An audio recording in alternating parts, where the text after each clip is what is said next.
नगर news 24 प्रतिबिंब जनमानसांचे। मयूर राऊत यांची गाडी फोडल्याच्या रागातून तरुणाला मारहाण। कोतवाली पोलीस ठाण्यात 4 जणांच्या विरोधात कलम 307 चा गुन्हा दाखल। शिवसेनेचे पदाधिकारी सचिन जाधव यांच्यावर 12 मे रोजी झालेल्या हल्ल्याची घटना ताजी असतानाच गुरुवारी पुन्हा भर बाजारपेठेत तेलीखुंट या ठिकाणी तरुणावर टोळक्याने हल्ला केल्याची घटना सकाळी 11:30 वाजण्याच्या सुमारास घडली।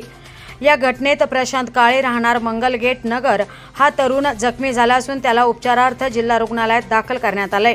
12 मे रोजी झालेल्या वादातूनच हा हल्ला झाला आहे। आमची गाडी फोडतो काय असे म्हणत टोळक्याने हल्ला केला।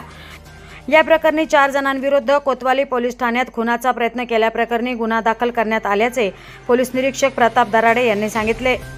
मयूर राऊत बारक्या पूर्ण नाव पत्ता माहीत नाही आणि इतर 2 अनोळखी यांचा आरोपींमध्ये समावेश आहे। कोतवाली पोलीस ठाण्यात आज गुरुवारी कलम 307 नुसार गुन्हा दाखल करण्यात आलाय। प्रतिनिधी निलेश आगरकर, नगर न्यूज 24 अहमदनगर। अशाच महत्त्वाच्या बातम्या जाणून घेण्यासाठी नगर न्यूज 24 ला सबस्क्राइब करा।